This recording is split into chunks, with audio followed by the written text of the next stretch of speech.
ആ കത്ത് വായിച്ചുകൊണ്ട് നമുക്ക് പതിയെ വിഷയത്തിലേക്ക് വരാം എന്ന് വിചാരിക്കുന്നു. കൈപ്പട കാണുമ്പോൾ നിങ്ങൾക്ക് മനസ്സിലാവും ആ കത്ത് എഴുതിയ കുട്ടിയുടെ ഏകദേശ പ്രായം.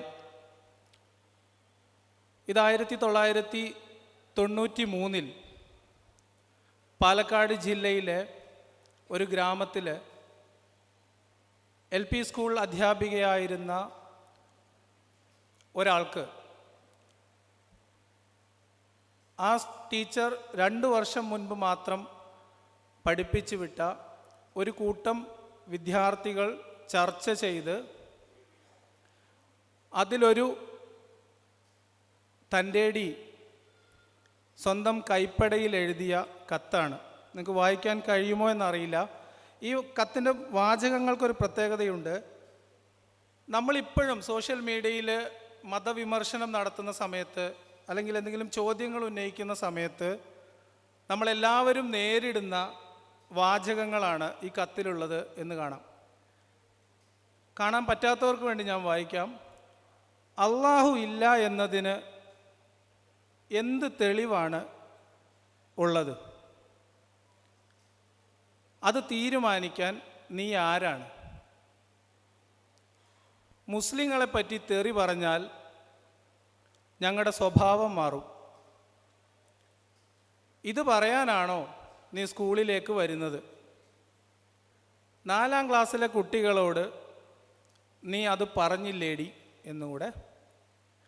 ഞങ്ങളെ തെറി പറഞ്ഞാൽ കൊന്നുകളയും, സൂക്ഷിച്ചോ. ആ കത്തെഴുതിയ 11 വയസ്സുകാരനാണ് ഇന്ന് നിങ്ങളുടെ മുമ്പിൽ ഇവിടെ നിൽക്കുന്നത്.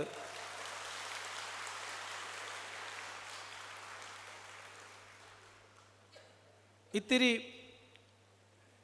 വികാരഭരിതനായി പോകുന്ന മുഹൂർത്തമാണ്.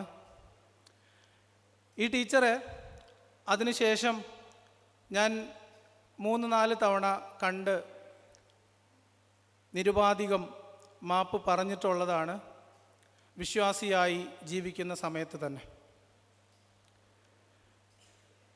തിരിച്ച് നമ്മുടെ ടോപ്പിക്കിലേക്ക് പോവാം. അപ്പോൾ ഈ ചോദ്യം സാധാരണയായിട്ട് നിങ്ങൾക്കൊക്കെ പരിചയം ഉണ്ടാവും. അള്ളാഹു ഇല്ല എന്നുള്ളതിന് നിങ്ങളുടെ അടുത്ത് എന്താണ് തെളിവ് തരേണ്ടത് നമ്മളാണ്. അത് നേരത്തെ ആരോ സൂചിപ്പിച്ചതുപോലെ പരിണാമം പറയുമ്പോൾ നിങ്ങളൊക്കെ കുരങ്ങുന്നുണ്ടായതാണെങ്കിൽ ഇപ്പോഴും കുരങ്ങ് ബാക്കിയാണല്ലോ, അതെങ്ങനെയാണെന്നുള്ള ചോദ്യം പോലെ തന്നെയാണ് ഈ ചോദ്യം. അപ്പോൾ ഇത് ഞാനാണ് എഴുതിയത് എന്നുള്ളത് കൊണ്ട് എന്നെ വിമർശിക്കുന്ന ആളുകൾക്ക് ഇപ്പോൾ ചോദിക്കാൻ പറ്റുന്ന ഒരു ചോദ്യം, അത്രയും കുട്ടികളുണ്ടായിട്ട് നീയല്ലേ എഴുതിയത്? നിൻ്റെ സ്വഭാവം ശരിയല്ലാത്തതുകൊണ്ടല്ലേ? അങ്ങനെ ചോദിക്കുന്നവർക്ക് ഉള്ള മറുപടി, അതുകൊണ്ട് തന്നെയാണ് ഞാൻ ഇന്ന് ഇവിടെ നിൽക്കുന്നത് എന്നാണ്. കാരണം ചർച്ച ചെയ്യാൻ ഒരുപാട് കുട്ടികളുണ്ട്. ഇതിൻ്റെ സംഭവം ഇങ്ങനെയാണ്. 4ാം ക്ലാസ്സിൽ പഠിപ്പിക്കുന്ന ടീച്ചർ 4ാം ക്ലാസ്സിൽ ക്ലാസ് എടുക്കുന്നു. അള്ളാഹു എന്ന് പറഞ്ഞാലും ഈശോ എന്ന് പറഞ്ഞാലും ദൈവം എന്ന് പറഞ്ഞാലും ഒക്കെ ഒന്ന് തന്നെയാണ്. അത് പക്ഷേ ഞങ്ങൾ മുസ്ലിങ്ങൾക്ക് സ്വീകാര്യമായിട്ടുള്ള ഒരു ദൈവസങ്കല്പമല്ല. അള്ളാഹു എന്ന് പറഞ്ഞാൽ ഒരു പ്രത്യേക സംഭവമാണ്. അപ്പോൾ അതിലേക്ക് നമുക്ക് പിന്നീട് വരാം. അപ്പം എൻ്റെ പ്രസൻറ്റേഷൻ അല്ലെങ്കിൽ ഞാൻ നിങ്ങളോട് പറയാൻ ആഗ്രഹിക്കുന്ന കാര്യം, ഒരു 11 വയസ്സുകാരൻ്റെ മനസ്സിലേക്ക് ഈ ചിന്തകൾ എവിടെ നിന്ന് വരുന്നു?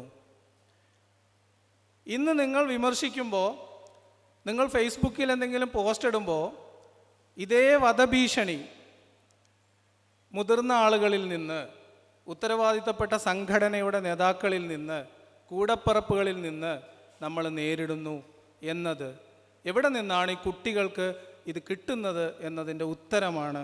ആ ഉത്തരം ഞാൻ നിങ്ങളുടെ മുമ്പിൽ വെക്കുന്നു. ഇനി ഞാൻ എൻ്റെ ബാക്ക്ഗ്രൗണ്ട് പറയാം. ഞാനൊരു സാധാരണ കുടുംബത്തിൽ, ഒരു ദരിദ്ര കുടുംബത്തിൽ അത്യാവശ്യം തികഞ്ഞ വിശ്വാസിയായിരുന്ന ഒരു വാപ്പായുടെ 11 മക്കളിൽ 9ാമനാണ്. മതവിശ്വാസവും മതചിട്ടയും കർശനമായി പാലിച്ചിരുന്ന ഒരു വീട്ടിൽ ആ രീതിയിൽ തന്നെ വളർന്ന ഒരു കുട്ടിയാണ്. ഞങ്ങൾ കളിക്കാനൊക്കെ പോകുമ്പോൾ സ്കൂൾ വിട്ട് വന്നിട്ട് സാധാരണ 4 മണിക്ക് ശേഷം കളിക്കാൻ പോയി കഴിഞ്ഞാൽ കളി അവസാനിപ്പിക്കുന്നത്, ഞങ്ങളൊരു മുസ്ലിം കുടുംബം മാത്രം താമസിക്കുന്ന ഒരു വില്ലേജ് ആയതുകൊണ്ട് മഗ്രിബ് ബാങ്കുന്നൊരു ബാങ്കുണ്ട്, നിങ്ങൾക്ക് അറിയുമെന്ന് വിചാരിക്കുന്നു. ആ ബാങ്കിന് വേണ്ടി നമ്മുടെ മുക്രി ഇങ്ങനെ കൊട്ടും മൈക്കിൽ, അതാണ് ഞങ്ങളുടെ ഫൈനൽ വിസിൽ. അതെന്ത് കളിയാണെങ്കിലും അങ്ങനെയാണ്. അങ്ങനെ മതം പഠിച്ച് മദ്രസയിൽ 7ാം ക്ലാസ് വരെ മാത്രം മദ്രസയിൽ പോയി ട്ടുള്ള ഒരാളാണ്. അതിനുശേഷം ചെറുപ്പത്തിൽ കിട്ടിയിട്ടുള്ള മതപഠനം കൊണ്ട് ശരിയായൊരു മതവിശ്വാസിയായി തന്നെ ജീവിക്കണമെന്ന ആഗ്രഹമുണ്ടായിരുന്ന ഒരു കുട്ടിയായതുകൊണ്ട് മതം പഠിക്കാൻ പിന്നെയും ശ്രമിച്ചുകൊണ്ടേയിരുന്നു. കുറച്ചുകൂടെ നമ്മൾ മുന്നോട്ട് പോകുന്നു. ഈ മതം പഠിക്കുന്ന ഘട്ടത്തിൽ തന്നെ നമുക്ക് ചില സംശയങ്ങളൊക്കെ ചെറിയ കുസൃതി മനസ്സുകളിൽ ചോദ്യങ്ങളായിട്ട് വരും. ഉദാഹരണത്തിന് നമ്മുടെ ഒരു കഥയുണ്ട്, എത്ര പേർക്ക് അറിയാമെന്നറിയില്ല. പ്രവാചകൻ ചെറിയ കുട്ടിയായിരുന്ന സമയത്ത് 6 വയസ്സോ 7 വയസ്സോ വളർത്തമ്മയുടെ മക്കളുടെ കൂടെ ആടുമേക്കാൻ പോകുന്ന സമയത്ത് മാലാഖമാർ വരും, തൊടിയിൽ വെച്ച് മുഹമ്മദിനെ പിടിച്ച് നിലത്ത് കിടത്തും, നെഞ്ച് പിളർന്ന് ഹൃദയം പുറത്തെടുക്കും, കഴുകി വൃത്തിയാക്കി തൽസ്ഥാനത്ത് തിരിച്ചു വെക്കും, എന്നിട്ട് അവർ തിരിച്ചു പോകും. ഈ കഥ ചെറിയ മനസ്സിൽ നമുക്ക് ചില അങ്ങനെയൊക്കെ തുറക്കുമോ എന്നൊരു ചോദ്യം വരും. പിന്നെ ഒരു ചോദ്യം വരാൻ സാധ്യതയുള്ളത്, നമ്മളെല്ലാ കുട്ടികൾക്കും, നിങ്ങൾ മദ്രസയിൽ പോയിട്ടുള്ള ആളുകൾക്ക് കൃത്യമായിട്ട് അറിയാം, നിങ്ങൾ എത്ര മറച്ചു പിടിക്കാൻ ശ്രമിച്ചാലും വിശ്വാസികളാണെങ്കിലും ശരി, മേറാജിൻ്റെ കഥ ഒരു സംശയം തന്നെയാണ്. ബുറാഖ് എന്ന് പറയുന്ന വാഹനം, യാത്ര, ഒറ്റ രാത്രി കൊണ്ട് 7 ആകാശം, അല്ലേ? വേറെയും ഒരു കഥയുണ്ട്, മണ്ണ് കുഴച്ച കഥ. അതും ചെറിയ പ്രായത്തിൽ വിശ്വസിക്കാൻ എല്ലാ കുട്ടികൾക്കും ബുദ്ധിമുട്ടുള്ളതാണ്. എങ്ങനെയാണ് മതം ഈ കഥകൾ കുട്ടികളുടെ മനസ്സിൽ അടിച്ചേൽപ്പിക്കുന്നത് എന്നത് വളരെ ശ്രദ്ധയോടെ നമ്മൾ മനസ്സിലാക്കേണ്ട കാര്യമാണ്. ഈ കുട്ടിയുടെ മനസ്സിൽ ഇത്തരം ചോദ്യങ്ങൾ ഉണ്ടാവുന്നത് സ്വാഭാവികമാണ്. നമ്മൾ മനുഷ്യരാണ്, യുക്തി നമുക്ക് ഇൻഹറൻ്റായിട്ട് ഉള്ളതാണ്. നമ്മൾ ഇത്തരം ചോദ്യങ്ങൾ വരുമ്പോൾ അതിനെ നമ്മളുടെ അകത്ത് തന്നെ പ്രോസസ്സ് ചെയ്ത് കുഴിച്ചു മൂടാനുള്ള ട്രെയിനിങ് ആണ് മദ്രസ പഠനത്തിൻ്റെ ആദ്യഘട്ടത്തിൽ നമ്മൾ കൊടുക്കുന്നത്. അത് മദ്രസ പഠനത്തിലല്ല, അതിനു മുൻപ് വീട്ടിൽ തന്നെ നമ്മൾ ആ ട്രെയിനിങ് തുടങ്ങുന്നുണ്ട്. അതായത് ദൈവം, ദൈവസങ്കല്പം, ദൈവം ബഹുമാനിക്കുന്ന വസ്തുക്കൾ, ദൈവം ബഹുമാനിക്കുന്ന വ്യക്തികൾ, ഇങ്ങനെ തുടങ്ങിയിട്ടുള്ള ആളുകളെക്കുറിച്ച് നമുക്ക് ഒരു സംശയവും മനസ്സിലുണ്ടാവാൻ പാടില്ല. അങ്ങനെ ഉണ്ടാവുന്ന സംശയങ്ങളൊന്നും നമ്മുടെ സംശയങ്ങളല്ല, അതൊക്കെ ഇബ്ലീസ് നമ്മളെക്കൊണ്ട് നമ്മുടെ ഈമാൻ തെറ്റിക്കാൻ വേണ്ടി ചെയ്യുന്ന കാര്യങ്ങളാണ് എന്നതാണ് കഥ.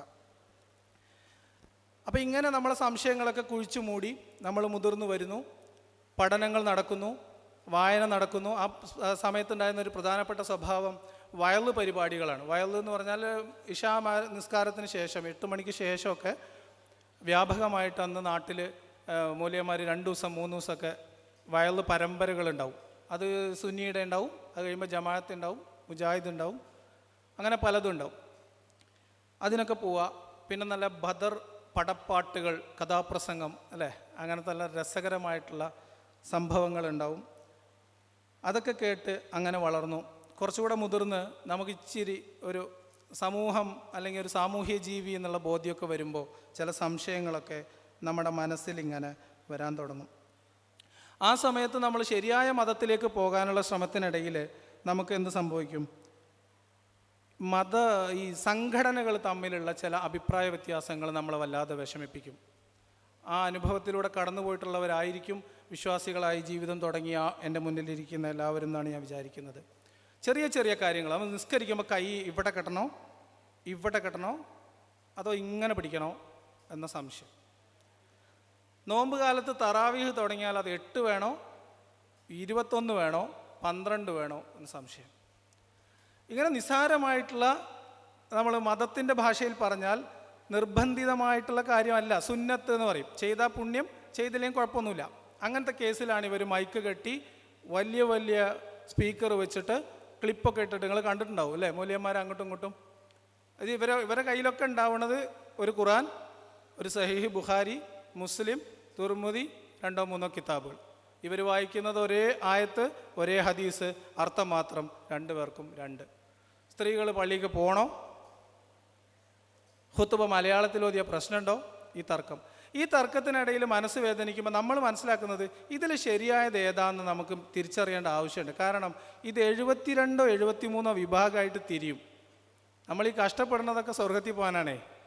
അന്ന് സ്വർഗത്തിൻ്റെ ഓഫറുകളെ കുറിച്ചൊന്നും വലിയ ധാരണ ആയിട്ടില്ല കേട്ടോ, അതൊക്കെ പിന്നീടാണ്.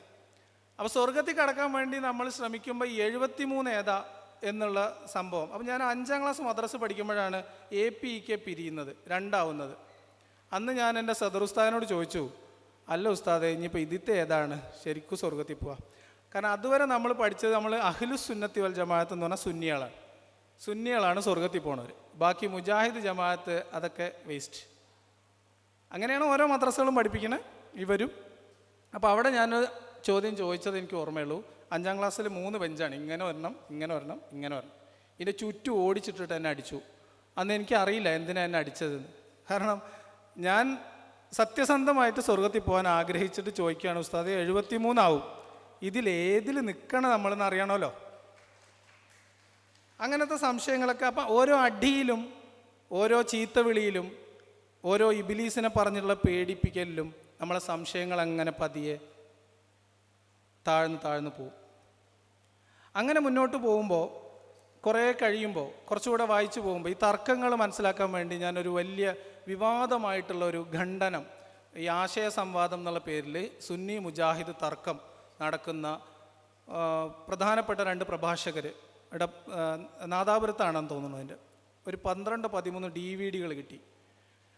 ഈ DVD രാത്രി ജോലിയൊക്കെ കഴിഞ്ഞ് വന്നിട്ട് നമ്മൾ ഒരു 10:30-11 മണി തൊട്ട് പുലർച്ചെ ഒരു 3 മണി വരെ കാണും. അതെനിക്ക് തരുന്നതൊരു മുജാഹിദ് സലഫി ആശയക്കാരനാണ്. അപ്പോൾ ഈ 12 CD കണ്ടു കഴിഞ്ഞപ്പോൾ ശരിയാണല്ലോ, ഇയാൾ പറഞ്ഞാണല്ലോ യഥാർത്ഥ ദീന്. നമ്മൾ സുന്നി മാർസ് പഠിച്ചതൊക്കെ എന്തൊക്കെയോ പ്രശ്നങ്ങളുണ്ട്. അപ്പോൾ അന്ന് മുതലേ ഉള്ള ഒരു പ്രശ്നം എന്താ വെച്ചാൽ, ഒരാൾ പറഞ്ഞത് മാത്രം അങ്ങ് വിശ്വസിക്കൂല. അപ്പോൾ ഈ അതിനെ മറുപടി കൊടുത്തിട്ടുണ്ടല്ലോ, അതുകൊണ്ട് ഒരു 14 CD. അത് AP സുഹൃത്തുക്കളെ കണ്ട് അത് സംഘടിപ്പിച്ചു. അത് വായിച്ചപ്പോഴത്തേക്കും ഏകദേശ കിളി പോയി. കാരണം ഇവരുടെ സംവാദം നല്ല രസമാണ്.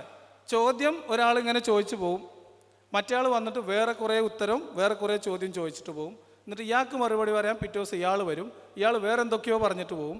കാരണം അത് എത്ര പറഞ്ഞാലും തീരൂലേ, കാരണം അതിനാത്രം വ്യാഖ്യാനങ്ങൾ ഇതിനകത്തുണ്ട്. ഒരായത്തന്നെ നിങ്ങൾക്ക് വേണമെങ്കിൽ 5 ദിവസമൊക്കെ പ്രസംഗിക്കാം.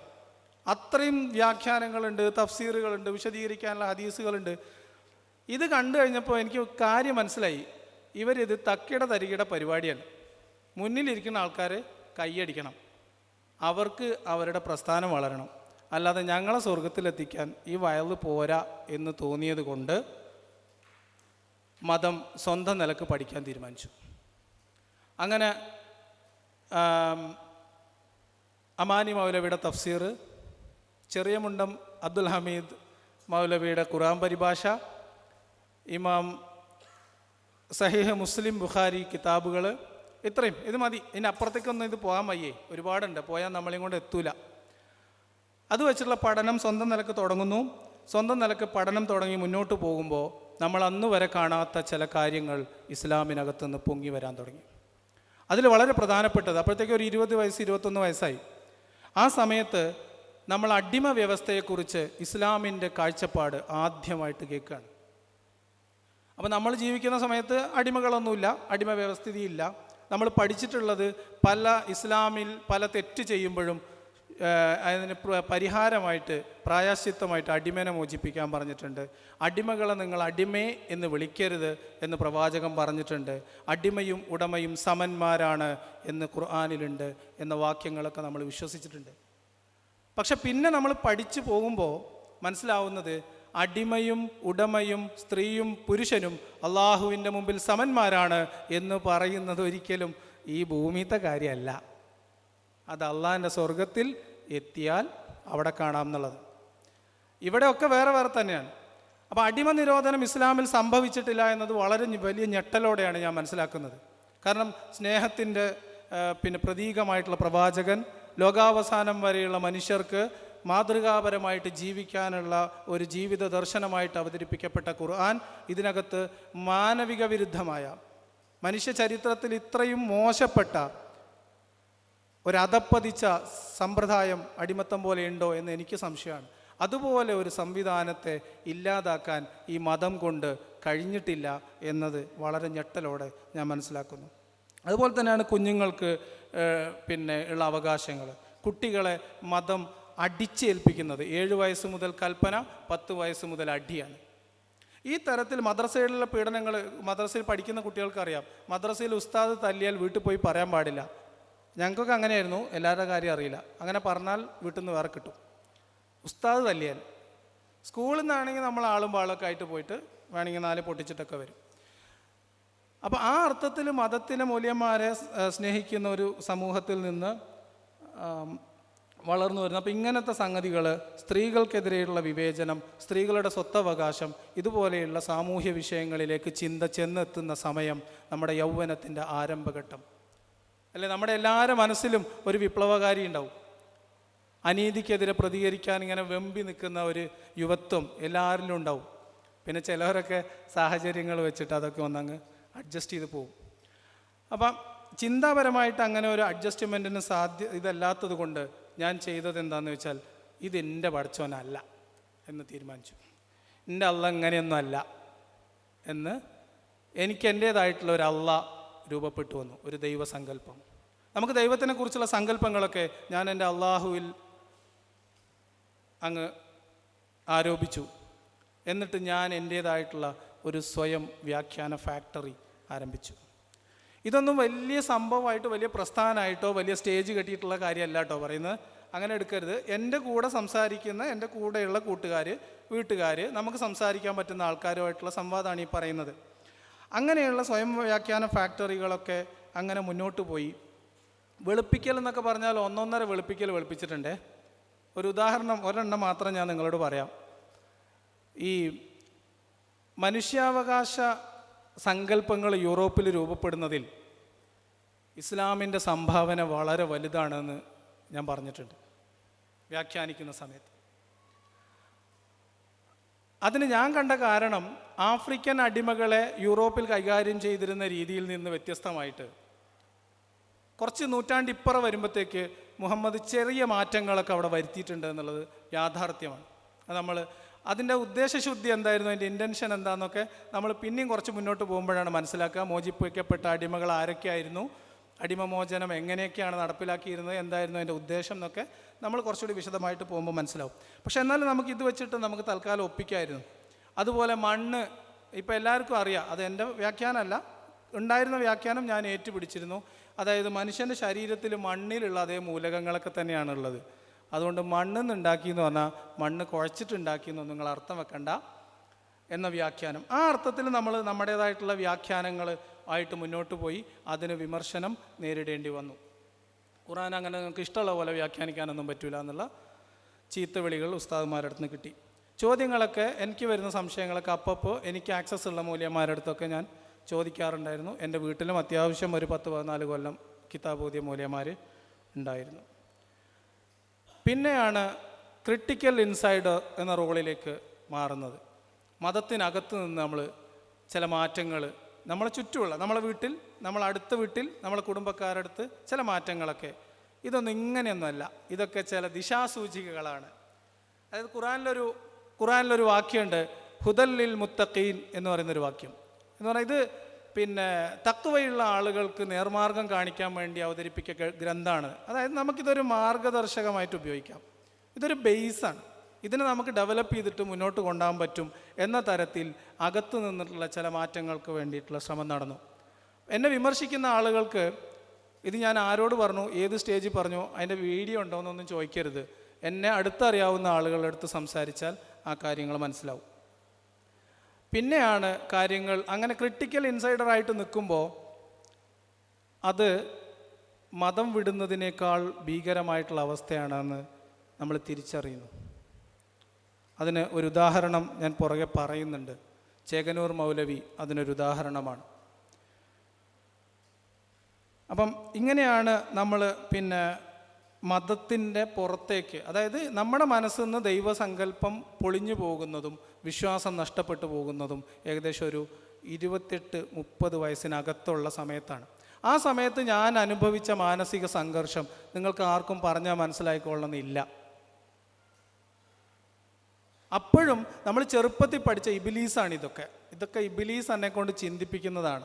കാരണം പുള്ളി അതിനാണല്ലോ വന്നിക്കണേ. നമ്മൾ ഈ പരമാവധി ആൾക്കാരെ നരകത്തിലേക്ക് റിക്രൂട്ട് ചെയ്യലാണ് പണി. അതുകൊണ്ട് നമ്മളെ ഉള്ളിൽ ചിന്തയായിട്ടും പ്രവൃത്തിയായിട്ടും കണ്ണിലും ഒക്കെ ഇത് വരും.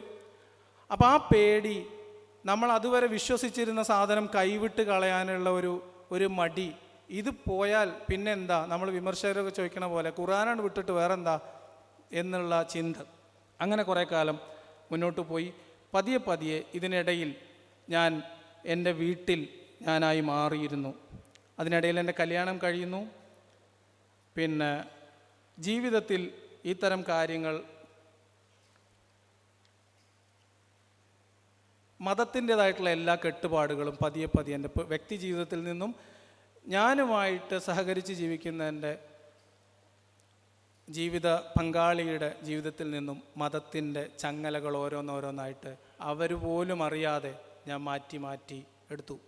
ഈ സമയത്തൊന്നും എൻ്റെ ചിന്തകളും എൻ്റെ ആശയങ്ങൾ പോകുന്നതും എൻ്റെ മനോവ്യാപാരങ്ങളൊന്നും എൻ്റെ സഖി പോലും അറിഞ്ഞിരുന്നില്ല എന്നത് മറ്റൊരു വസ്തുത. അങ്ങനെ നമ്മൾ കുറച്ചുകൂടെ കാര്യങ്ങൾ തുറന്ന് പറയാൻ തുടങ്ങി.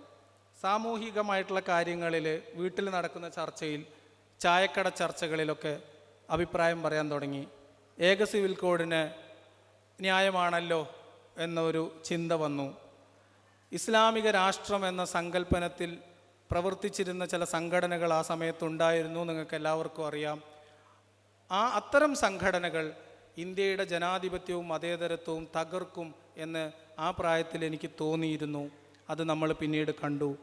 ബാബരി മസ്ജിദ് തകർത്തതിൻ്റെ പിറ്റേ വർഷമാണ് നിങ്ങൾ നേരത്തെ കണ്ട കത്ത് ഞങ്ങൾ എഴുതുന്നത്.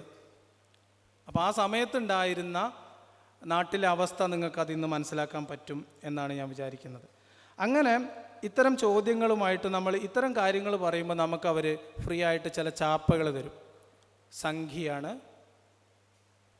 അന്ന് ജബ്ര എന്നുള്ള വാക്കായിട്ടില്ല കേട്ടോ, അന്ന് നിങ്ങളത്ര ഫേമസ് ആയിട്ടില്ല, ജബ്ര ആയിട്ടില്ല. അന്ന് ഉള്ള പേര് സംഖ്യയാണ്. മതവിരുദ്ധനാണ്, നാമധാരി, ഇത്രയൊക്കെ പേരേ ഉള്ളൂ. മറ്റേ പേരൊക്കെ ഇപ്പോൾ അഡ്വാൻസ്ഡ് ആയിട്ട് ഇപ്പോൾ വരുന്ന പേരുകളാണ്. പശുരാഷ്ട്രീയത്തിലും പിന്നെ ഒക്കെ ഞാൻ എൻ്റേതായിട്ടുള്ള അഭിപ്രായങ്ങൾ അന്ന് പറഞ്ഞിരുന്നു. ഉത്തരം മുട്ടുന്ന ചോദ്യങ്ങൾ ചിലത് ചെല്ലാൻ തുടങ്ങിയപ്പോൾ ചോദ്യം തിരിച്ചു വരാൻ തുടങ്ങി, നീ ഒരു യുക്തിവാദിയാണോ? കാരണം അതിനിടയിൽ ഞാൻ ക്രിസ്തുവും കൃഷ്ണനും ജീവിച്ചിരുന്നില്ല എന്ന എടമറുകിൻ്റെ പുസ്തകം വീട്ടിൽ വായിച്ചിട്ടുണ്ടായിരുന്നു. അതെനിക്ക് അന്ന് ഈ ധൈര്യമായിട്ട് വായിക്കാം, കാര്യം ഞങ്ങളെ ആൾക്കാരെയൊന്നും അതിനകത്ത് പ്രത്യേകിച്ച് പറയുന്നില്ലല്ലോ. മുഹമ്മദ് സൈഫാണ് ആ കേസിൽ. ഇസ്ലാം ഒരു വിമർശന പഠനം ഞാനിപ്പോഴും വായിച്ചിട്ടില്ല, അതിനൊന്നും ഉള്ള മൂപ്പായിട്ടില്ല, ചെറിയ കുട്ടിയാണ്. ആ ചോദ്യം, നീ യുക്തിവാദിയാണോ എന്നുള്ള ചോദ്യം, അപ്പം ഞാൻ പറയും ഞാൻ യുക്തിവാദിയല്ല, പക്ഷേ നിങ്ങളെ പടച്ചോൻ എൻ്റെ പടച്ചോനല്ല, ഈ പടച്ചോനിൽ എനിക്ക് വിശ്വാസമല്ല. ആ ലെവലിലെത്തി. അവിടെ നിന്ന് അങ്ങനെയാണ് ഞാൻ മുർത്തദ് ആവുന്നത്. പിന്നെ പല ആളുകളും മതം വിട്ട കഥ പറയുമ്പോൾ പറയാറുള്ള സംഗതി, സമയം ആകുമ്പോൾ പറയണം കേട്ടോ, എനിക്ക് ഇതുപോലത്തെ വേദികളിൽ സംസാരിച്ച് പരിചയമില്ല, സമയം നോക്കിയിട്ടുമില്ല. ഞാൻ എവിടെയാണ് നിർത്തിയത്? മുർത്തദായി. അങ്ങനെ ഞാൻ മുർത്തദായി. പല ആൾക്കാരും മതം വിട്ട കഥ പറയുമ്പോൾ പല കഥകൾ പറയാറുണ്ട്. ചില ആൾക്കാർ 6 വയസ്സിലായവരുണ്ടാവും, അല്ലേ? 6ാം ക്ലാസ് പഠിക്കുമ്പോൾ മുർത്തദായവരുണ്ടാവും, 18 വയസ്സ്. അങ്ങനെ ഒരാളുകളുടെ ചിന്തകൾ വ്യാപരിക്കുന്ന രീതി, ആ കുട്ടികൾ വളർന്നു വരുന്ന കുടുംബ സാഹചര്യം. ഇപ്പം എൻ്റെ ഒരു സുഹൃത്ത് ഞാൻ ഇപ്പം അടുത്ത് പരിചയപ്പെട്ടു, വാപ്പാക്ക് വിശ്വാസമൊന്നുമില്ല, മതവിശ്വാസമൊന്നുമില്ല. ആളുടെ പേര് പറയണോ? സേഫ്ക്ക് ആരെങ്കിലും അറിയുന്ന ആൾക്കാർ ഇവിടെ ഉണ്ടോ? പേര് പറയണില്ല. അപ്പം അവർ തീരുമാനിച്ചു മോൻ്റെ ചേലാകർമ്മമൊന്നും ചെയ്യണ്ട, ആൺകുട്ടിയാണ്. ഉമ്മ ഇച്ചിരി വിശ്വാസിയാണ്. അങ്ങനെ ചേലാകർമ്മം ചെയ്യാതെ സ്കൂളിലൊക്കെ പോയി തുടങ്ങി. 6ാം ക്ലാസ്സിലാവുമ്പോഴാണെന്ന് തോന്നുന്നു കുട്ടികളിങ്ങനെ നമ്മൾ ഈ സൈഡിൽ നിന്നിട്ട് നീട്ടിയൊരു മൂത്രമൊഴിക്കലുണ്ട് ആൺകുട്ടികൾക്ക്. അങ്ങനെ ഇപ്പോൾ ഇതൊരു ചെറിയ ഡിഫറൻസ് കണ്ടിട്ട് കുട്ടികൾ കളിയാക്കാൻ തുടങ്ങി. അവർ ജമാഅത്ത് ഇസ്ലാമിയുടെ മദ്രസയിലാണ് പഠിക്കുന്നത്. അപ്പോൾ ഇത് ഷെയ്പ്പ് ഇച്ചിരി വ്യത്യാസമുണ്ട്. അപ്പോൾ ഇത് പറഞ്ഞിട്ട് ഇവർ കളിയാക്കി ഇവൻ അപകർഷതാബോധം ഉണ്ടായി. ഇവൻ നേരെ പോയിട്ട് ഉമ്മാനോട് വാശി പിടിച്ചു. ഉമ്മയും അവനും കൂടെ സമരം ചെയ്തു. ഇവൻ 6ാം ക്ലാസ് പഠിക്കുമ്പോൾ പോയി ചേലാകർമ്മം ചെയ്തു. ഇന്ന് അവൻ ഒന്നാന്തരം മുർത്തദ്ദായിട്ട് കരഞ്ഞ് നടക്കുന്നുണ്ട് നമ്മളുടെ ഇടയിൽ. അപ്പം അങ്ങനെ പല അനുഭവങ്ങൾ വ്യക്തി ജീവിതത്തിൽ മതം വിട്ട സ്റ്റേജ്, അവരുടെ കുടുംബ പശ്ചാത്തലമൊക്കെ വെച്ചിട്ട് മതം എത്രത്തോളം സ്വാധീനം ചെലുത്തും, ഇവൻ മതത്തിനകത്തേക്ക് എത്രത്തോളം മുങ്ങിപ്പോയിട്ടുണ്ടാവും എന്നുള്ളതിനൊക്കെ വ്യത്യാസം ഉണ്ടാവും. പക്ഷെ പലരും പറഞ്ഞിട്ടുണ്ട് മതം എന്നെ ഉപേക്ഷിച്ചു, അല്ലെങ്കിൽ മതം നമ്മളെ എന്തെങ്കിലും ചെയ്തു. എൻ്റെ കാര്യത്തിൽ മതത്തിനോട് എനിക്ക് പ്രത്യേകിച്ച് ഒരു പ്രശ്നം ഉണ്ടായിട്ടില്ല. മതം എന്നെയും പ്രത്യേകിച്ച് ഉപദ്രവിച്ചിട്ടില്ല. ഞങ്ങൾ കെട്ടിപ്പിടിക്കാനും പോയിട്ടില്ല, അടിപിടി കൂടാനും പോയിട്ടില്ല ചെറിയ പ്രായം തൊട്ട്. അതുകൊണ്ട് എൻ്റെ മതനിരാസം ഒരുപാട് സമയമെടുത്തിട്ട് എന്നോട് എൻ്റെ സുഹൃത്തുക്കൾ ചോദിച്ചിട്ടുണ്ട്, 30 വയസ്സ് 35 വയസ്സൊക്കെ ആയിട്ടാണോ ഒരാൾക്ക് ഈ കാര്യങ്ങളൊക്കെ മനസ്സിലാവുക? അതൊരു 10 കൊല്ലം മദ്രസയിൽ പോകാത്തതിൻ്റെ കേടാണ്. 10 കൊല്ലം മര്യാദക്ക് മദ്രസയിൽ പോയാൽ കുറച്ച് ബുദ്ധിമുട്ടാണ്. ആ മദ്രസയിൽ പോകണം, നമ്മൾ ആത്മാർത്ഥമായിട്ട് പോകണം, സ്വർഗത്തിൽ കിടക്കാനുള്ള കൊതിയോടെ പോകണം. അല്ലാതെ വെറുതെ വാപ്പയും ഉമ്മയും ഉന്തി തള്ളി പറഞ്ഞാൽ നിങ്ങൾക്ക് പെട്ടെന്ന് തന്നെ പോരാൻ പറ്റും. അപ്പം അങ്ങനെയാണ് മതം എന്നെ ഉപേക്ഷിക്കുകയോ എന്നെക്കുറിച്ച് ഇപ്പം അടുത്ത് എന്നെ പല രീതിയിൽ സമ്മർദ്ദത്തിലാക്കിയിട്ട് നടക്കാതെ എന്നെക്കുറിച്ച് പേഴ്സണലായിട്ടുള്ള ചില ഫേസ്ബുക്ക് അത് ഞാൻ കാര്യമാക്കിയിട്ടില്ല. അപ്പം അതിലൊക്കെ പറഞ്ഞത് പള്ളി എന്നെ വിലക്കി, അപ്പം ഞാൻ പള്ളിക്കെതിരായി, അങ്ങനെ ഞാൻ മതം വിട്ടു. സോ സിമ്പിൾ അല്ലേ? മതം വിടൽ അത്ര സിമ്പിളൊന്നുമല്ല. അതുകൊണ്ടാണ് നമ്മൾ ആളുകൾ ഇനിയും വരാൻ സമയമെടുക്കുന്നത്.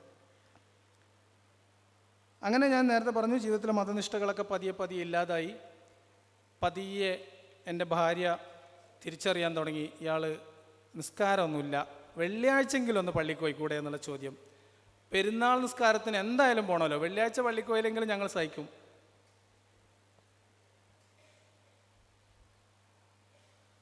പിന്നെ അപ്പം ഒന്ന് ഓടിച്ചു പോകേണ്ടതുണ്ടെന്ന് തോന്നുന്നു. പെരുന്നാൾ നിസ്കാരത്തിന് ഞാൻ കുളിച്ച് മാറ്റി ഇറങ്ങിപ്പോവും. നിസ്കാരം ഞാൻ ചെല്ലുമ്പോഴത്തേക്കും നിസ്കാരം കഴിഞ്ഞിട്ടുണ്ടാവും, തിരിച്ചു വരും. അങ്ങനെയായിരുന്നു കഴിഞ്ഞൊരു 5 വർഷം. മതത്തിൻ്റേതായിട്ടുള്ള എല്ലാ കെട്ടുപാടുകളും, പ്രത്യക്ഷത്തിലുള്ള വലിയ രീതിയിലുള്ള കെട്ടുപാടുകളൊക്കെ ഒഴിവാക്കി അവരിപ്പോൾ വളരെ സുഖകരമായി സന്തോഷത്തോടെ അവരവരുടെ ജീവിതം എൻ്റെ കുടുംബത്തിനകത്ത് ഞങ്ങൾ ജീവിക്കുകയാണ്. അതുവരെ അനുഭവിച്ചിട്ടില്ലാത്തൊരു ജീവിതം. അതും ഈ പറഞ്ഞ പോലെ കല്യാണം കഴിഞ്ഞിട്ട് മതവിശ്വാസി ആയിരിക്കെ കല്യാണം കഴിഞ്ഞ് കുറച്ചു കാലം പോയിട്ട് മുർത്തദ്ദായിട്ട് പിന്നെ ജീവിക്കുന്ന ആൾക്കാർക്കാണ് അതിൻ്റെ വ്യത്യാസം മനസ്സിലാവുള്ളൂ. അപ്പോൾ ഇങ്ങനെ മുർത്തദ്ദായി കഴിയുമ്പോൾ പിന്നെയുള്ള പ്രശ്നങ്ങൾ, ഇനിയുള്ളത് ഓടിച്ചു പോവാണ്, 10 മിനിറ്റ് കൂടെ ഉള്ളൂ. മുർത്തദ്ദായി കഴിഞ്ഞാൽ പിന്നെയുള്ളതാണ് നമ്മൾ പിന്നീട് അനുഭവിക്കുന്നതാണ് വിലക്കുകൾ, കുടുംബം വിലക്കുക, മഹല്ല് വിലക്ക് എനിക്കുണ്ടായിട്ടില്ല. എനിക്കുണ്ടായത് കുടുംബ വിലക്കാണ്. അപ്പോൾ ഞാൻ പരസ്യമായിട്ട് ഇങ്ങനെ ഒരു വേദിയിൽ സംസാരിക്കണമെന്ന് വിചാരിച്ച ആളെയല്ല. അതെന്നെക്കൊണ്ട് ചെയ്യിപ്പിച്ചത് മതത്തിൽ തീവ്രമായിട്ട് വിശ്വസിക്കുന്ന എൻ്റെ സഹോദരന്മാരും എൻ്റെ സുഹൃത്തുക്കളൊക്കെ ചേർന്നിട്ടാണ്. 80 വയസ്സിനോടടുത്ത് പ്രായമുള്ള എൻ്റെ ഉമ്മയോട് ഇവർ ചോദിച്ച ചോദ്യം മാത്രം നിങ്ങളോട് പറഞ്ഞിട്ട്, അവരെങ്ങനെയാണ് നമ്മളെ ശ്രമിക്കുന്നത്, അവർ നമുക്ക് തരുന്ന ഓഫർ മുനാഫിക്കായിട്ട് നിൽക്കാം എന്നാണ്. ഇത്രയും പറഞ്ഞതെന്ന് നിങ്ങൾക്ക് തോന്നുന്നുണ്ടോ നമ്മൾ മുനാഫിക്കായിട്ട് എവിടെയെങ്കിലും നിൽക്കുമെന്ന്? അപ്പോൾ മുനാഫിക്കായിട്ട് നിൽക്കാൻ പറ്റില്ല. പിന്നെ ഉള്ളത് പരസ്യമായിട്ട് ആരോടും സംസാരിക്കരുത്, അതും പറ്റില്ല. കാരണം എന്തെങ്കിലും കാര്യത്തിൽ അഭിപ്രായം പറഞ്ഞാൽ, ഒരു ദിവസം ഒരു ജിന്ന് കഥ ഒരു കൂട്ടുകാരൻ ഞാനും വണ്ടിയിൽ പോകുമ്പോൾ പറയുക, അത് കേട്ട് എത്ര നേരം മിണ്ടാതിരിക്കും? ജിന്ന് പള്ളിയിൽ നിന്ന് വന്നതും കണ്ടതും പ്രതികരിച്ചു പോകും. അപ്പം അങ്ങനെ മതം പറയാതെ നമുക്ക് ജീവിക്കാൻ പറ്റില്ല എന്ന് പറയുകയും അതിനുശേഷം ഉണ്ടായിട്ടുള്ള കാര്യമാണ് കുടുംബ വിലക്ക്, ഊരു വിലക്ക്. അതൊന്നും നമ്മൾ മൈൻഡ് ചെയ്തിരുന്നില്ല. പക്ഷെ അവർ എൻ്റെ ഉമ്മാൻ്റെ അടുത്ത് പോയിട്ട് പറഞ്ഞു, നിങ്ങൾക്ക് മകൻ വേണോ അള്ള വേണോ എന്ന ചോദ്യം ചോദിച്ചു. അത് സാമാന്യ ബുദ്ധിയുള്ള ഒരു മനുഷ്യൻ 75-80 വയസ്സിനോട് പ്രായമുള്ളൊരു സ്ത്രീയോട് ചോദിക്കുന്ന ചോദ്യമല്ല എന്നാണ് ഞാൻ മനസ്സിലാക്കുന്നത്. ആ ചോദ്യമാണ് ഇന്ന്. ആ ചോദ്യം മാത്രമല്ല, ആ ചോദ്യത്തിന് എൻ്റെ ഉമ്മ കൊടുത്തൊരു മറുപടി കൂടി വളരെ പ്രസക്തമാണ്. അതുകൂടെ പറഞ്ഞിട്ട് എൻ്റെ ബാക്കി സ്ലൈഡുകളിലേക്ക് പോകാൻ ഞാൻ വേണമെങ്കിൽ ഒന്ന് ഓടിച്ച് കാണിക്കാം, സമയമില്ല. എൻ്റെ ഉമ്മാനോട് ആദ്യം പറഞ്ഞത് അവൻ വീട്ടിൽ കയറരുതെന്നാണ്. അപ്പോൾ അവർ മീറ്റിംഗ് കൂടിയിട്ടാണ് തീരുമാനിക്കുന്നത് അവൻ വന്നാൽ വീട്ടിൽ കയറ്റാൻ പാടില്ല. അപ്പോൾ ഉമ്മ പറഞ്ഞു ഓക്കെ, ഒക്കെ അവരവരുടെ വീടാണ്, എല്ലാം പാർട്ടീഷനൊക്കെ കഴിഞ്ഞതാണ്. അപ്പോൾ എന്നെ വിളിച്ചിട്ട് പറഞ്ഞു, നീ വരികയാണെങ്കിൽ എന്നെ വിളിച്ചാൽ മതി, ഞാൻ റോട്ടിലേക്ക് ഇറങ്ങി വരാം, അങ്ങനെ നിന്നെ കാണാം. അടുത്ത ശാസന, നിങ്ങൾ ഹജ്ജൊക്കെ ചെയ്താണ്, അതുകൊണ്ട് മുർത്തദ്ദായ മക്കളെ നമ്മൾ സ്നേഹിക്കാൻ പാടില്ല, സ്നേഹബന്ധം ഉണ്ടാവാൻ പാടില്ല. അത് പറഞ്ഞപ്പോൾ എൻ്റെ ഉമ്മ കൊടുത്തൊരു മറുപടി, അത് ഞാൻ തീരുമാനിച്ചോളാം. ആ ഉമ്മ അതിനുശേഷം എന്നെ ഫോൺ ചെയ്യും, ഞാൻ അങ്ങോട്ട് ഫോൺ ചെയ്യും. പിന്നീട് ഒരു ദിവസം എന്നെ വിളിക്കുകയാണ്, മോനെ നിൻ്റെ നമ്പറും എൻ്റെ വൈഫിൻ്റെ നമ്പറും മാത്രം എൻ്റെ ഫോണിൽ കാണുന്നില്ല, അത് മാത്രമായിട്ട് അങ്ങനെ പോവോ? അത് മാത്രമായിട്ട് പോവും, ഡിലീറ്റ് ചെയ്താൽ പോവുമല്ലോ, ആരെങ്കിലും എടുത്തിട്ട് ഡിലീറ്റ് ചെയ്താൽ മതിയല്ലോ. അത് ചെയ്തു, അത് ചെയ്തത് തന്നെയാണ്. ആ സമയത്ത് പിന്നെയും ഉമ്മാനോട് ചോദിക്കുകയാണ്, അങ്ങനെ വിളിക്കണ്ട, നിങ്ങൾ ഹജ്ജ് ചെയ്തതാണ്, നിങ്ങളെ പുണ്യം പോവും, നിങ്ങൾ നരകത്തിൽ പോവും. അവൻ ചെയ്യണ മുന്നോട്ടുള്ള കേസിന് നിങ്ങൾ പിന്തുണ കൊടുക്കുമ്പോൾ നിങ്ങളുടെ അമലുകൾ ബാത്തിലാവും, നിങ്ങൾ നരകത്തിൽ പോയി കിടക്കും. അതിനും എൻ്റെ ഉമ്മ എന്നെ വിളിച്ചിട്ട് പറഞ്ഞു, ഞാൻ പ്രസവിച്ച് വളർത്തിയ മോനാണ്, ആ മോനെ സ്നേഹിക്കുന്നതിൻ്റെ പേരിൽ എന്നെ എൻ്റെ റബ്ബ് നരകത്തിലിടുകയാണെങ്കിൽ ഞാൻ അവിടെ കിടന്നോളാം എന്ന മറുപടി എൻ്റെ ഉമ്മ കൊടുത്തു. അതിൽ കൂടുതലൊന്നും എനിക്ക് ആവശ്യമില്ല. അതിനുശേഷമാണ് നമ്മൾ ഓരോ സ്ഥലത്ത് നമ്മുടെ മതനിരാസം അറിയുമ്പോൾ അവിടെയൊക്കെ ഓരോരോ സംഘം വിലക്കാൻ വേണ്ടി തയ്യാറായി നിൽക്കുക.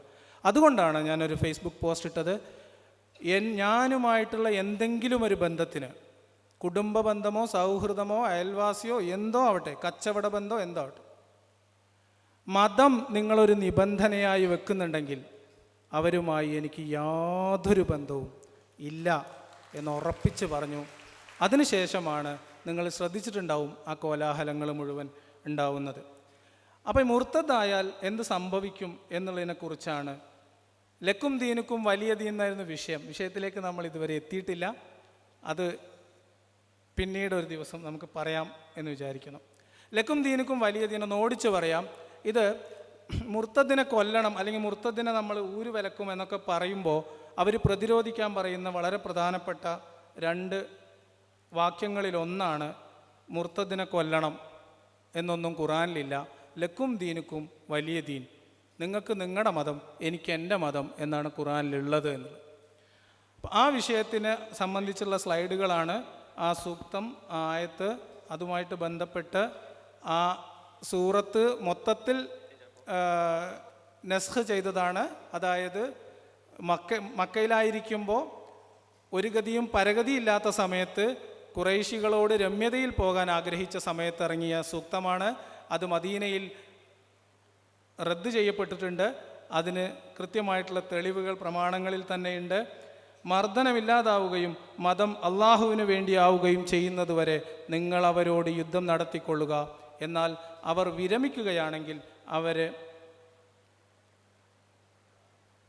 പിന്നീട് യാതൊരു കയ്യേറ്റവും പാടില്ല. ഈ വിരമിക്കുക എന്ന് പറഞ്ഞാൽ ഒന്നുമില്ല, അഷ്ഹദു അൻ ലാ ഇലാഹ ഇല്ലല്ലാഹ് വ അഷ്ഹദു അന്ന മുഹമ്മദ് റസൂലുള്ളാഹ് എന്ന കലിമത്ത് തൗഹീദ് അല്ലാത്ത ഒരു വിരമിക്കലും യുദ്ധത്തിലില്ല.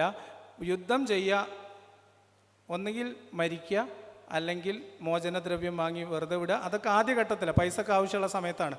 അവസാന ഘട്ടത്തിൽ അതുപോലും ഉണ്ടായിരുന്നില്ല എന്ന് നമുക്ക് പിന്നെ മനസ്സിലാവും. ഇതൊക്കെ നമ്മൾ നിരവധി തവണ കേട്ട് മറന്ന ആയത്തുകളായതുകൊണ്ട് അതൊന്നും പോകുന്നില്ല. ഇത് എവിടുന്ന് കിട്ടി എന്ന് നേരത്തെ സോയ പറഞ്ഞതിൻ്റെ ബാക്കി ഞാൻ പറയാം. ഈ സാധനം മൊത്തത്തിൽ തൗറാത്തും ഇഞ്ചിയിലും കോപ്പിയടിച്ച കൂട്ടത്തിൽ ഇതൊക്കെ അതിനകത്ത് വന്നതാണ്. പക്ഷെ മുർത്തദിനെ കൊല്ലണം എന്ന് നേരിട്ട് പറയാതെ അതൊന്ന് മുട്ടായി കടലാസിലൊക്കെ പൊതിഞ്ഞ് കുറച്ച് വർണ്ണ കടലാസിലൊക്കെ പൊതിഞ്ഞാണ് അവതരിപ്പിച്ചതെന്ന് മാത്രം. ആവർത്തന പുസ്തകത്തിൽ 13 ഇങ്ങനെയുണ്ട്: 7, 8 നിൻ്റെ അമ്മയുടെ മകനായ നിൻ്റെ സഹോദരനോ നിൻ്റെ മകനോ മകളോ നിൻ്റെ മാർവിടത്തിലെ ഭാര്യയോ നിൻ്റെ പ്രാണസ്നേഹിതനോ രഹസ്യമായി പറഞ്ഞ് നിന്നെ വശീകരിക്കാൻ നോക്കിയാൽ അവനോട് യോജിക്കുകയോ അവൻ്റെ വാക്ക് കേൾക്കുകയോ ചെയ്യരുത്. അവനോട് കനിവ് തോന്നുകയോ അവനോട് ക്ഷമിച്ച് അവനെ ഒളിപ്പിക്കുകയോ ചെയ്യാതെ അവനെ കൊന്നുകളയണം എന്ന് പഴയ നിയമത്തിലുണ്ട്. കോപ്പി അടിച്ച കൂട്ടത്തിൽ അതടിച്ചു. നേരത്തെ സോയ വായിച്ച ഏകദേശ ആശയങ്ങളൊക്കെ ഖുറാനിലുണ്ട്. പക്ഷെ അത് ഒരു 600 കൊല്ലത്തെ ഡിഫറൻസിൽ വന്ന ധാർമ്മിക ബോധത്തിൻ്റെ അടിസ്ഥാനത്തിലുള്ള ചില വാക്കുകളൊക്കെ അലങ്കാരികമായിട്ട് മാറ്റി എഴുതി എന്നതിനപ്പുറത്തേക്ക് ഒന്നും പുതിയതായിട്ട് നിങ്ങൾ ഖുർആനിൽ കാണില്ല. ഇത് മുർത്തദിനെ കൊല്ലണം എന്ന് നേരിട്ട് നബിയുടെ ചര്യയിൽ നിന്ന്, സഹാബത്തിൻ്റെ ചര്യയിൽ നിന്ന് എടുത്തുദ്ധരിക്കപ്പെട്ട ഹദീസുകളാണ്. 3 കാര്യത്തിനൊഴികെ മുസ്ലിമായ ഒരു മനുഷ്യനെ കൊല്ലാൻ പാടില്ല എന്ന് ഇമാം നവവിയുടെ 40 ഹദീസുകൾ എന്ന് പറയുന്ന ഗ്രന്ഥത്തിൽ ഏറ്റവും ശഹീഹായ 40 ഹദീസിലുണ്ട്. അത് 3 കാര്യങ്ങൾ: ഒന്ന്, വിവാഹിതരായ ആളുകളുടെ വ്യഭിചാരം; രണ്ടാമത് അൽ ഖത്ലു ബിൽ ഖത്ൽ എന്ന് പറഞ്ഞാൽ ഒരാളെ കൊന്നാൽ തിരിച്ചു കൊല്ലുക; മൂന്നാമത്തത് മതം വിട്ടുപോവുക എന്ന് തന്നെയാണ്. അത് പച്ചക്ക് എഴുതി വച്ചിട്ടുണ്ട്. ഇപ്പം നമുക്കിവിടെ പറയാൻ പറ്റില്ല. ഇത് മുർത്തദിനെ ക്രിമിനൽ കുറ്റമായിട്ട് ശിക്ഷിക്കുന്ന രാജ്യങ്ങളുടെ ഒരു റെപ്രസെൻറ്റേഷനാണ്. 20 രാജ്യങ്ങളിൽ, 20 മുസ്ലിം മെജോറിറ്റി രാജ്യങ്ങളിൽ ഇതൊരു ക്രിമിനൽ കുറ്റമാണ്, മതനിന്ദ, മതനിരാസം. അതിൽ 16ഓളം രാജ്യങ്ങളിൽ കൊലക്കുറ്റം തന്നെയാണ്. ഇത് നിങ്ങൾ കേട്ടിട്ടുണ്ടാവും. കറാച്ചിയിൽ നടന്നൊരു പ്രക്ഷോഭമാണ്. ഒരു ആസിയ ബീവി എന്ന് പറയുന്നൊരു പാകിസ്ഥാനി ക്രിസ്ത്യൻ യുവതി മതനിന്ദ കുറ്റം ആരോപിക്കപ്പെട്ട് കൊലക്കുറ്റത്തിന് കോടതി വിധിക്കുകയും അപ്പീൽ കോടതി ആ ശിക്ഷ റദ്ദാക്കുകയും ചെയ്ത സമയത്ത് അവരെ തൂക്കിക്കൊല്ലണം എന്ന് പറഞ്ഞിട്ട് അവിടെ നടന്ന പൊതുജന പ്രക്ഷോഭമാണ് ഈ സാധനം. ഇത് വളരെ റീസെൻ്റ് ആയിട്ടുള്ള ഒരു വാർത്തയാണ്.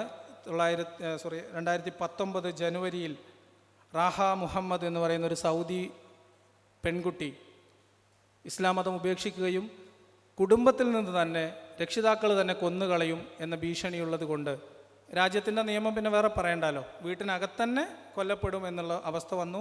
രാജ്യത്ത് വേറെ നിയമങ്ങളില്ല രക്ഷിക്കാൻ എന്നുള്ളത് കൊണ്ട് സുഹൃത്തുക്കളുടെ സഹായത്തോടു കൂടി ഓസ്ട്രേലിയയിലേക്ക് കടക്കുന്നതിനിടയിൽ അവർ വഴിയിലൊരു എയർപോർട്ടിൽ വെച്ച് പിടിക്കുകയും പിന്നീട് UN മനുഷ്യാവകാശ കമ്മീഷണർ ഇടപെട്ട് അവരെ റെഫ്യൂജി വിസയിൽ അവിടെ താമസിപ്പിക്കുകയും ചെയ്ത വാർത്തയാണുള്ളത്. ഇത് മറ്റും അതുപോലെ സുഡാൻ എന്നുള്ളൊരു വാർത്തയാണ്.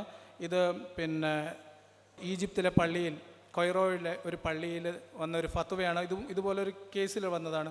ഫത്വഹുൽ മുഈനിൽ എങ്ങനെയാണ് കൊല്ലേണ്ടത് എന്ന് വിശദീകരിക്കുന്ന ഫിഖിഹിൻ്റെ ഗ്രന്ഥം നമ്മൾ എല്ലാ പള്ളി ദർസുകളിലും ഓതിക്കൊടുക്കുന്ന ഫത്വഹുൽ മുഈനിൽ എങ്ങനെയാണ് മുർത്തദിനെ കൊല്ലേണ്ടത് എന്ന് വിശദീകരിക്കുന്ന ഇതാണ്. ഈ കേസ് നിങ്ങൾക്കറിയാമെന്ന് വിചാരിക്കുന്നു. രാമസിംഹൻ അവർ പറയും നമ്മളെ നാട്ടിലൊന്നുമില്ലല്ലോ, നിങ്ങളൊക്കെ ജീവനോടല്ലേ എന്നാ ചോദ്യം. നമ്മളെ നാട്ടിലുണ്ടായിട്ടുണ്ട്. രാമസിംഹൻ ആദ്യത്തെ മുർത്തദാണ് നമുക്കറിയപ്പെടുന്ന വിഷയം. മലപ്പുറം ജില്ലയിൽ പെരിന്തൽമണ്ണയിൽ വ്യക്തിയെ നിങ്ങൾക്കറിയാം. ക്രിട്ടിക്കൽ ഇൻസൈഡർ ആയിരുന്നു. മതത്തെ കാലത്തിനനുസരിച്ച് നവീകരിക്കാൻ ശ്രമിച്ച മനുഷ്യസ്നേഹിയായിരുന്നു. കൊല്ലപ്പെടുകയാണ് ഉണ്ടായത്. മൃതശരീരം പോലും കിട്ടിയിട്ടില്ല. ഇത് ഏറ്റവും റീസെൻ്റ് ഫാറൂഖ് കോയമ്പത്തൂരിൽ വാട്സപ്പ് ഗ്രൂപ്പിലൂടെ സ്വതന്ത്ര ചിന്ത പ്രചരിപ്പിച്ചു എന്ന കുറ്റത്തിന് അൽ ഉമ്മയുടെ സംഘങ്ങൾ ഉക്കടത്തെ ബസ് സ്റ്റാൻഡിൽ വെട്ടിനുറുക്കിയ ഒരു സ്വതന്ത്ര ചിന്തകനാണ്. ഇതൊക്കെ പുതിയ വാർത്തകളാണ്.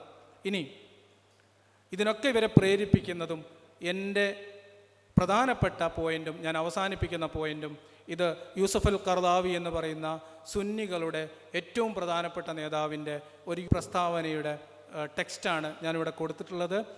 അതായത് മുർത്തദിനെ കൊല്ലണം എന്ന ശിക്ഷ ഇസ്ലാമിലില്ലായിരുന്നെങ്കിൽ മുഹമ്മദിൻ്റെ മരണത്തോടുകൂടി ഈ മതം നാമാവശേഷമാകുമായിരുന്നു എന്ന് സുന്നി പണ്ഡിതന്മാരുടെ അമീറാണ് പറഞ്ഞിട്ടുള്ളത്. അതായത് ഇസ്ലാം ഇന്ന് ലോകത്ത് നിലനിൽക്കുന്നതിൻ്റെ കാരണം മതം വിട്ടാൽ കൊല്ലപ്പെടുമെന്ന ഭയമാണെന്ന് പച്ചയ്ക്ക് ഒരു ഇമാമ് പറയുന്ന ഈ ഒരു സ്ലൈഡോടുകൂടി എല്ലാവർക്കും ഇത്ര നേരം എന്നെ ക്ഷമിച്ചതിന് നന്ദി അറിയിച്ചുകൊണ്ട് നിർത്തുന്നു. لم يتركوا الردة، لو تركوا الردة ما كان هناك إسلام، كان انتهى الإسلام منذ وفاة الرسول عليه الصلاة والسلام.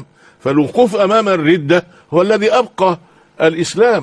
وفي آية المائدة إنما جزاء الذين يحاربون الله ورسوله ويسعون في الأرض أن يقتلوا أو يصلبوا، جاء عن أبي قلابة وغيره من التابعين إن هذه جاءت في المرتدين، وجاءت أحاديث كثيرة، مش حديث واحد ولا اثنين ولا ثلاثة، أحاديث كثيرة عن عدد من الصحابة يعني في أن يقتل المرتد، حديث ابن عباس من بدل دينه فاقتلوه، حديث ابن مسعود لا يحل امرئ إلا بإحدى ثلاث، السيب الزاني والنفس بالنفس، والنفس بالنفس، والتارك لدينه المفارق للجماعة، وحديث أبي موسى الأشعري ومعاذ ابن جبل وأبي هريرة وعدد من الصحابة